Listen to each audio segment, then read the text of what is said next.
사랑하는 성도 여러분, 한 주간 또 평안하셨습니까?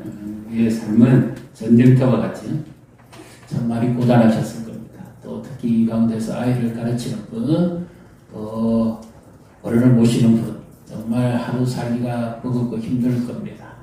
삶에 지치고 육아에 지치고 또 어른들을 공양하기도 힘들고 또 해야 될 일도 있고 또 그런 데다가 교회 일까지 해야 되고 참 많이 두 겹, 세 겹, 네 겹의 집을 지고 있는 분도 계실 겁니다. 여러 형편에 있는 성도들이 계시는데 이렇게 또 오늘은 특별히 스승의 주일이다 보니까 교사들 가르치는 분들에 대해서 감사하기도 하고 한편은 참 또 눈물을 겪기도 합니다. 그런데요, 우리가 지금 가장 많이 느끼는 한 가지 공통점이 있다면 뭐냐면 나 혼자라고 하는 외로움입니다. 나 혼자. 이것이 얼마나 우리를 힘들게 하는가 하는 것을 성경을 통해서 우리는 잘 알고 있습니다. 열왕기상 19장에 보면 하나님의 사람 엘리야가 갈멜산에서 바알 선지자, 아세라 선지자 450명, 400명 해서 영적 대결을 벌이죠. 그래서 하늘부터 불이 내립니다. 그리고 비도 옵니다. 3년 6개월 동안 하나님의 신도로 비 한 방울 내리지 않았던 그 땅에 비가 옵니다. 그러면 영적 큰 승리요 부흥이 일어났지요. 그러면 엘리야가 기대했던 게 있습니다. 뭐냐? 많은 사람들이 보는 앞에서 불로 임하는 분이 참신이라 했으니까 여호와가 참신이라는 것이 공개적으로 드러났습니다. 그리고 아합도 받고 그의 신하들도 받고 모두 다 받지요. 그러면 이스라엘 백성들의 마음이 이제 하나님께로만 돌이켜질 것이라고 기대했습니다. 그런데 그 다음날 불과 얼마 있지 않아서 이세벨이 이 엘리야에게 협박 편지를 보내가지고 죽이는 거죠. 엘리야의 그 열심이 한순간에 꺾여버렸습니다. 그리고 낭망해서 도망을 갑니다. 그리고는 열왕기상 19장 10절에 여호와여 지금 내 생명을 취하소서. 나는 내 열조보다 낫지 못합니다. 차라리 내가 지금 죽는 게 낫겠습니까? 왜 그럴까요? 열심만 가지고 안 됩니다. 엘리야는 자기 열심만 있으면 다 되는 줄 알았습니다. 그런데 우리의 삶은 열심만 가지고 안 되는 일들이 너무 많습니다.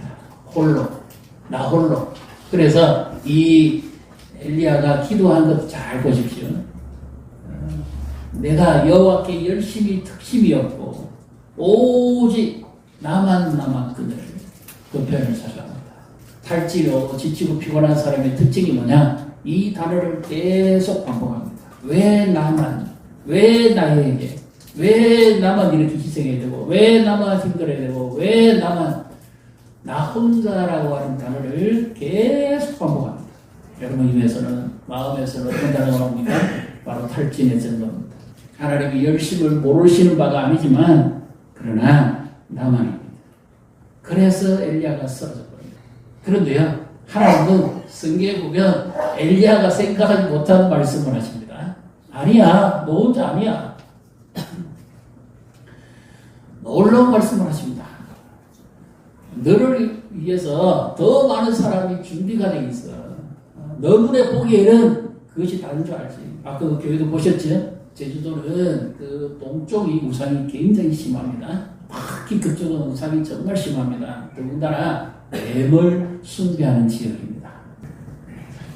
그런데 완전히 교인이 아이들은 10명, 어른들은 할아버지까지 포함해서 20명치 안 되는 교회에서 그와 같은 일이 일어난다는 것은 쉬운 일이 아닙니다. 한 사람의 열심을 가지고 되지 않습니다. 교회는 함께하고 연합하고 뜻을 같이 할 때 하나님이 놀라운 일을 이루어 주실 줄 믿으시기를 바랍니다. 오늘 스승의 주일이기도 하면서 제가 우리 교회에도 이런 생각을 좀 함께 나누기를 원합니다. 엘리야가 자기 때가 끝나면 이제 이스라엘 역사는 끝나고 하나님의 구원 역사는 끝날 줄 알았습니다. 그래서 절망했습니다. 그런데 하나님이 그렇게 말씀하시지 않습니다. 아니야, 너는 저기 사바스에 가서 엘리사에게 기름을 붓고 너를 이어서 후계자가 되게 만들어라. 그리고 지금의 시리아 땅입니다. 다메섹에 가서 하사엘에게 가서 기름을 붓고 그를 왕으로 세워라. 그리고 아합의 장수 중에 예후라고 있습니다. 그에게 기름을 부어 왕을 삼아라. 그래서 엘리사가 못 죽이면 하사엘이 죽일 것이고 하사엘을 못 죽이면 이 여호와가 죽일 것이다. 뭡니까? 바알과 거짓 선지자들을 그렇게 하나님이 심판하실 것이고 동시에 그 백성들의 마음을 하나님께로 돌이킬 것이다 하는 것을 하나님이 말씀하시죠. 그래서 우리도 시각을 넓게 열어야 됩니다. 내가 보는 게 다가 아니에요. 교회가 내가 보는 게 끝이 아닙니다. 가정도 마찬가지입니다. 내가 보는 게 다가 아니에요. 내가 보는 게 하나님 보는 것처럼 같지 않습니다. 하나님은 뭐라고 말씀합니까? 그뿐만 아니라 더 있다는 거죠. 엘리야 눈에는 없었습니다. 자기밖에 없었어요. 그런데 하나님은 어떻게 말씀하십니까? 아니야. 바알에게 무릎 꿇지 않으면 7,000명이 있다. 믿으시기를 바랍니다. 교회는 내 아니면 안 된다가 아닙니다. 교회는 우리가 끝나면 끝난다가 아닙니다. 하나님이 하십니다. 믿으시기를 바랍니다. 바알에게 무릎 꿇는다는 말이 무슨 말인가 하면 바알신을 숭배하려면 그 앞에 무릎을 꿇어야 됩니다. 그리고 그 상에 이걸 맞춰야 됩니다. 바알에게 무릎 꿇지 아니한 오직 하나님의 말씀만 지키는 7,000명이 있다.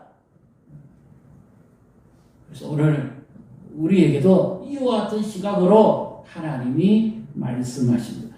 우리 아이가 변하지 않아도 사춘기를 겪고 부모를 속썩이고 힘들게 할 때가 많습니다. 제가 어제 책을 뉴스를 한번 봤어요. 한 아이가 학교에서 선생님을 상담실에서 20분 동안 폭행을 했어요. 더군다나 집기를 집어 던지고 선생님이 병원에 정신병원에 입원해 있습니다. 지금 충격이 너무 커가지고 인생이 말이 아닙니다. 무섭습니다. 교회는 그 정도는 아닙니다. 그러나 인간의 재성은 악합니다. 가만히 내버려두면 어떤 일이 일어날지는 모릅니다.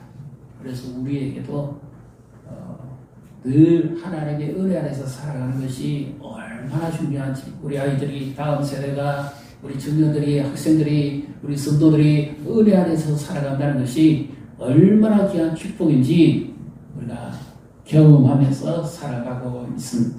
자, 오늘 하나님께서요 우리에게 먼저 부르심에 합당한 삶을 살 것에 관해서 말씀하십니다. 4장 1절을 먼저 우리 같이 함께 공부하십니다. 그러므로 주 안에서 같이 내가 너희를 원하노니 너희가 부르심을 받은 일에 합당하게 해가여. 아멘. 자, 오늘 제일 눈여겨봐야 될 단어가 하나 나옵니다. 그것이 뭐냐면 그러므로입니다. 그러므로 이 의미는 이와 같은 의미입니다. 1장부터 3장은 하나님이 우리를 어떻게 은혜로 부르셨는가. 죄인이었던 우리가 하나님과 본질상 진노의 자녀였던 우리가 형벌 아래 있던 우리가 어떻게 하나님의 자녀가 될 수 있었느냐. 그것은 전적인 하나님의 은혜요 하나님의 긍휼이 풍성하셨기 때문이다. 이렇게 말씀합니다. 이 장에 허물과 죄악으로 죽었던 너희를 살리셨도다.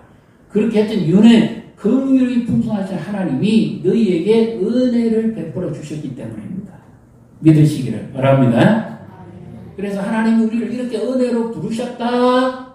이것이 1장부터 3장의 핵심입니다. 그리고 신령한 복을 받았다. 우리는 구원을 받았고 하나님의 자녀가 되었고 신분의 변화가 일어났다. 이것이 1장부터 3장의 말씀이고 그 다음에 4장부터 6장은 그러면 어떻게 살 것인가?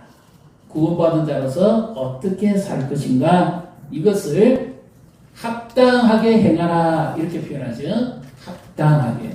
이 의미는 바로 저울을 말합니다. 저울의 균형을 맞추라. 요즘은 다이어트용으로 나온 저울이 있습니다. 양쪽 접시가 있는 저울. 보셨어요? 무게를 맞추는 거죠. 네. 칼로리를 이렇게. 이 표현입니다. 1장부터 3장에 하나님 우리를 어떻게 은혜로 부르셨고 구원하셨는가 하는 것이 접시라면 4장부터 6장은 우리가 어떻게 살아야 될 것인가 하는 것이 바로 이 접시입니다. 그래서 이 양 접시를 저울을 균형을 맞추라는 뜻입니다. 저울이 이렇게 돼도 안 되고 이렇게 돼도 안 됩니다. 균형을 맞추라. 하나님의 은혜를 받고 사는 자답게 우리가 갖춰야 될 것이 이것입니다.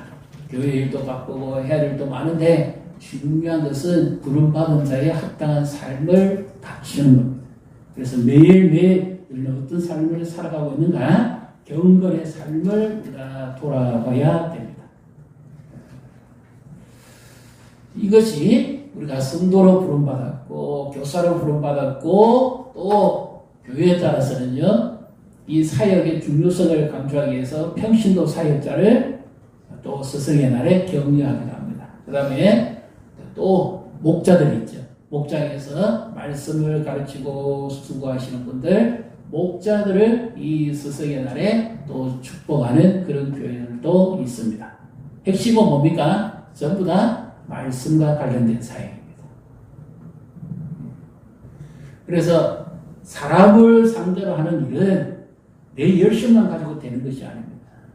쉽지가 않습니다. 첫째는 하나님의 은혜가 있어야 되고 그 다음에는 우리가 부르심에 맞는 균형 잡힌 내 삶이 중요합니다.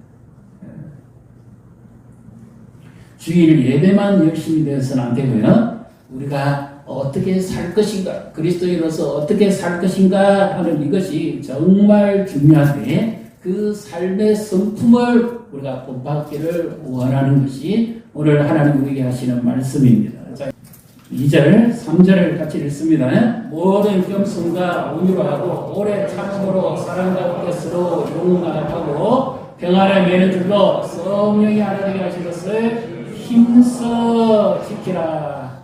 아멘. 이 모든 겸손과 온유가 어떤 분이죠? 성품이 예수님의 성품이죠.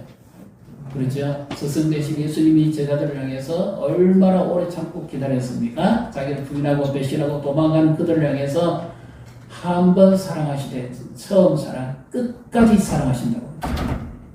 인간은 이렇게 하기가 힘듭니다. 그렇죠? 그런데 예수님 온유와 이 겸손으로 하셨습니다. 그리고 오래 참습니다. 요즘은 집에서 아이들 키우는데 제일 힘든 게 뭐죠? 참는 겁니다. 참기가 정말 힘들어요. 참다가 술을 셉니다. 몇 번을 참는다. 그러다가 나중에 어떻게 돼요? 폭발해버립니다. 사춘기 아이들은 쉽게 길들이지 않습니다. 인간의 재성이 약합니다. 가르쳐주지 않아도 역들로 살 가능성이 굉장히 많습니다. 그리고 이 아이들을 잘못대하면요 어떻게 됩니까? 사춘기 때 반항하기 시작하면 이것이 상처가 됩니다. 부모의 입장에서 다른 건 못 줘도 상처는 주면 안 된다. 교회 관계에 있어서도 마찬가지입니다. 사람과에 있어서 오래 참는다는 건 정말 힘들어요. 환경을 참고 기다려주고 하는 것도 참는 겁니다만은 더 중요한 것은 사람에 대해서 참는 겁니다. 그럼 얼마나 참으시나요?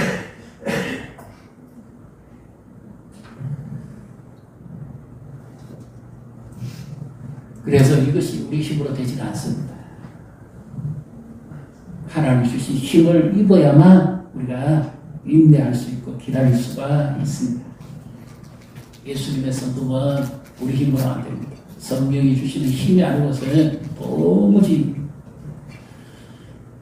만들어지지 않습니다. 하나님 우리를 글작품으로 만드셨는데 우리 안에는 개성이 있습니다. 여전히 세상을 닮아 살아가는 속성이 있습니다. 이것을 내버려 두면 안 돼요. 그래서 날마다 예수님 성품을 닮아야 됩니다. 겸손과 온유, 오래 참으심. 이렇게 함으로써 성령이 하나 되게 하시는데 그것이 바로 평안의 줄로 하나 되는 것처럼 만들어 가십니다. 성령이 하나 되게 하신 것을 힘써 지켜요. 그것이 합당한 삶을 살기 위해서는요, 먼저 겸손과 온유, 오늘 보이신 예수님의 성품을 본받습니다. 이것은 내 힘으로 되지 않습니다. 성령의 도우심이 있어야 됩니다. 그 다음에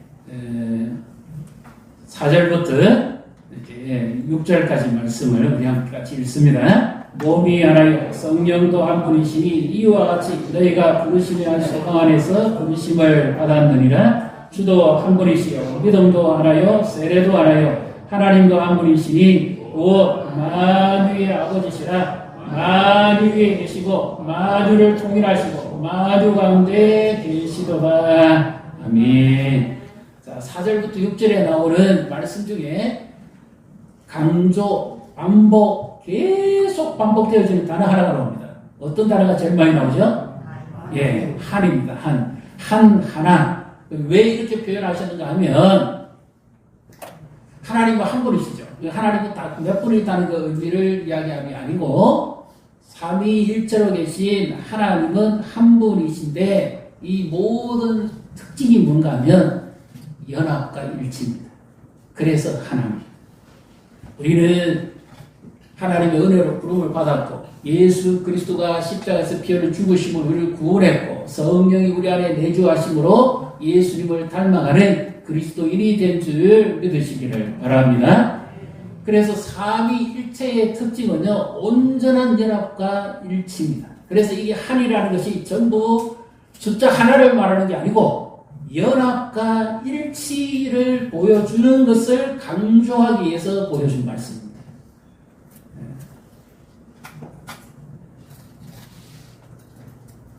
이 에베소 교회 당시에는요, 유대인도 있었고 헬라인도 있었습니다.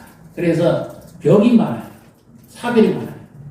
성령이 하시는 일은 연합하고 일치시킵니다. 사단이 하는 일은 분리하고 벽을 샀습니다. 자꾸 갈라치죠. 분리하고 분열이 생기고 미워하고 다투고 시기하고 질투하고 막 계속 정죄하죠. 그런데 성령이 하시는 일은 어떻습니까? 예수님이 참으신 것처럼 참습니다. 고용합니다. 기다립니다. 어떻게 겸손합니다.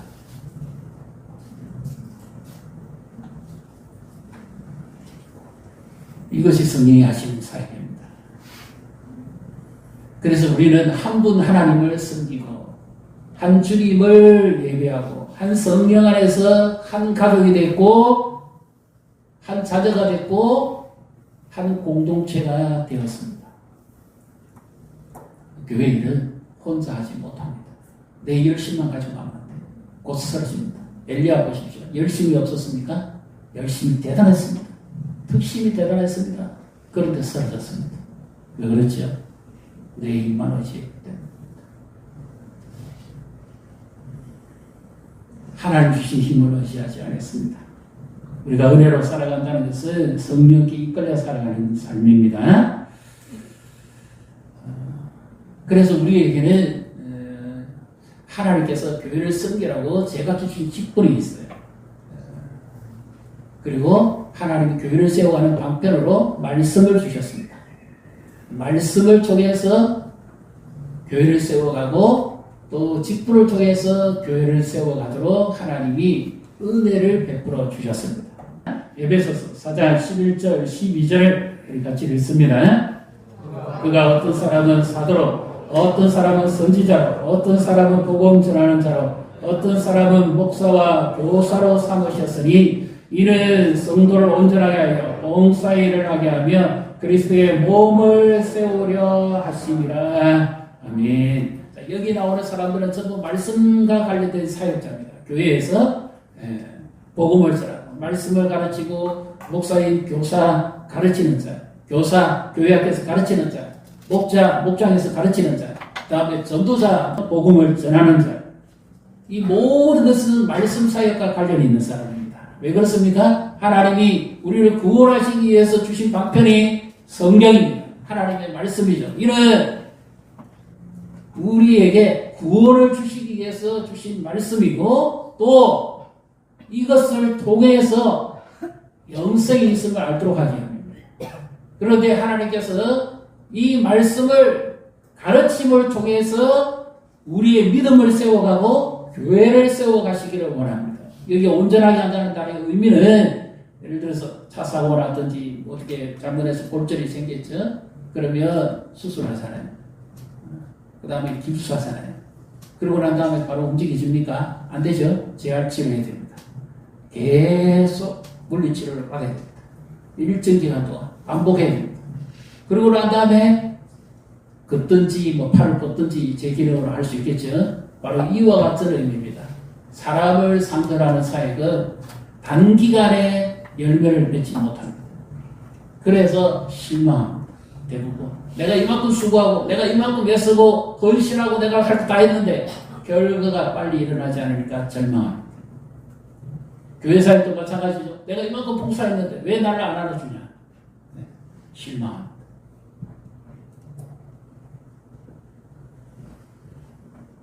반복입니다. 계속 훈련과 양육, 가르침 이렇게 해서 하나님이 하나님의 사람을 세워가는 것이 하나님의 방법입니다. 엘리야의 실수가 뭡니까? 자기 열심으로 불도 내리고 비도 내리면 모든 게 다 될 줄 알았습니다. 그런데 아니었습니다. 이 인간의 재성은 악합니다. 그렇게 바뀌지 않습니다. 하나님의 말씀의 가르침과 성령의 역사가 없이는 결코 사람이 바뀌지 않습니다. 여러분 우리가 바뀌던가요? 쉽게 잔소리 아무리 많이 해보십시오. 안 바뀝니다. 복음의 능력을 체험하고 성령의 능력이 우리 위에 임하지 않으면 사람은 바뀌지 않습니다. 그래서 말씀으로 지속적으로 가르치고 양육하고 훈련함으로써 하나님의 사람으로 세워갑니다. 성경시 목적이 뭡니까? 이는 하나님의 사람으로 온전케 하며 모든 선한 일을 행할 능력을 갖추게 하려 함이라. 이 말이 무슨 말이죠? 준비되어서 하나님이 쓰시는 사람이 되도록 하게 할 것이고 동시에 그의 삶을 통해서 예수 그리스도를 닮아가는 성품을 만들 것이라는 뜻입니다. 이를 못해서 쓰임받지 못한 사람 잘 없습니다. 어때면 쓰임 못 받지요? 삶입니다. 삶. 성품 때문에 그렇습니다. 실력이 없어서 눈 밖에 나는 사람 잘 없습니다. 못하면 배우면 됩니다. 그런데 뭐지요? 성품입니다.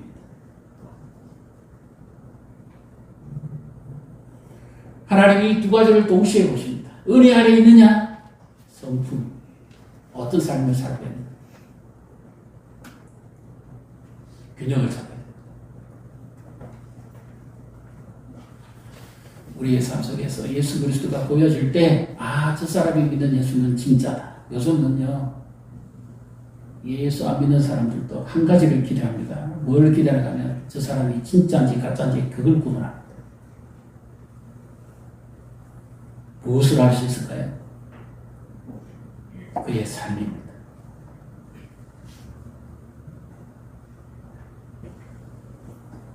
삶의 변화를 통해서 예수님을 보여주고 있습니다. 우리가 가정에서는 이런 예수를, 직장에서는 이런 예수를, 교회에서는 이런 예수를, 사회에서, 나라에서 이런 예수를 지금 보여주고 있습니다. 우리의 삶이 바로 예수 안 믿는 사람에게 보여지는 겁니다. 그래서 우리가 오늘 부모여, 교사여, 또 우리 역시 제자입니다. 예수님 우리 스승입니다. 날마다 예수님을 본받아 가야 됩니다.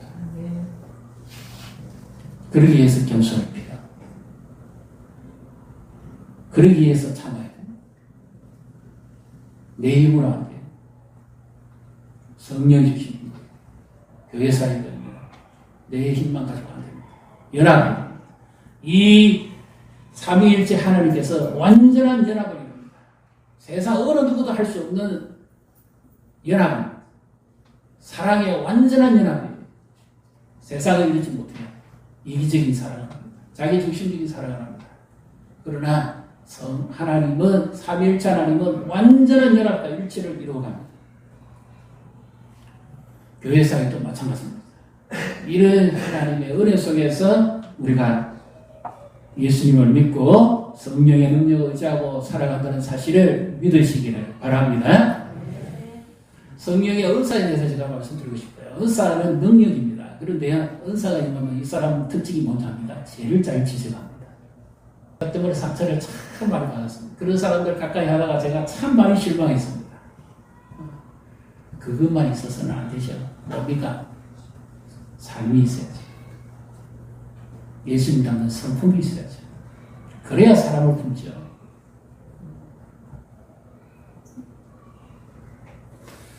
능력이 없어도 안 됩니다. 주의 일을 하는 데 있어서 능력이 없어도 안 됩니다. 우리가 내 힘으로 겸손해질 수가 없어요. 참을 수가 없어요. 순간적으로 일어나는데 어떻게? 성령의 능력에 내가 지배받아야 됩니다. 그럴 때 우리가 예수님을 본받아 갈 수가 있습니다. 그 다음에요, 직분과 지혜에 맞는 은사가 있어야 됩니다. 카리스마가 있어야 됩니다. 그러나 성령께 길들여져야 됩니다. 그래서 균형 잡힌 삶이 있어야 됩니다. 이것이 부르심에 합당한 삶입니다. 내가 은사가 많다 생각하시면 내 삶을 돌아보십시오. 열매가 나는지, 어떤 열매가 맺어지는지. 내가 능력이 없다 싶으면 하나님께 엎드리십시오. 내 힘으로 안 됩니다. 구해야 됩니다. 능력도 열매도 같이 나타나야 됩니다. 이것이 그리스도인의 삶입니다. 교회 사역은 내 생각대로 안 됩니다. 내 힘대로 안 됩니다. 하다 보면 지쳐버립니다. 하나님 주신 힘으로 공급을 받아야 됩니다. 날마다 성령의 역사로 충만하지 않으면 우리는 아무 힘이 없습니다. 교회는 유기적인 공동체입니다. 서로 사랑하고 연합하고 일치가 일어날 때 여기에 생명이 살아나고 부흥이 일어나고 성장이 일어나고 수많은 사람들이 몰려오게 될 줄 믿으시기를 바랍니다. 아까 그 제주도요, 정말 열악한 지역입니다. 정말 1%의 보고만 안 되는 지역입니다. 순수 제주도민은 100명 중에 1명은 예수 믿을까 말까. 그런데 어떻게 그런 일이 일어납니까? 서로 사랑하기 때문에, 서로 연합하기 때문에, 일치되는 걸 보여줄 겁니다. 주일학교 사이도 주일학교만 알아서 해야 합니다. 노인 사이도 노인하고 뭐 이렇게 아닙니다. 온 교회가 다음 세대를 살리자. 이것이 온 교회가 같이 한 겁니다. 우리 교회도 마찬가지입니다. 우리가 함께 목자리에서 기간에서 기도하고 우리 성도들이 섬기고 수고해야 되는 이유는 온 교회가 연합을 같이 해야 됩니다. 그래서 교사들 격려도 좀 해주시고 힘도 실어주시고 어쨌든 생명을 살려야 될 거 아닙니까? 기도해 주십시오. 그리고 격려해 주시고 성적으로 지지해 주십시오. 그러면 살아납니다. 일어서게 됩니다. 회복이 될 겁니다. 하나님의 역사가 우리를 통해서 일어나게 될 줄 믿으시기를 주님의 이름으로 축복합니다.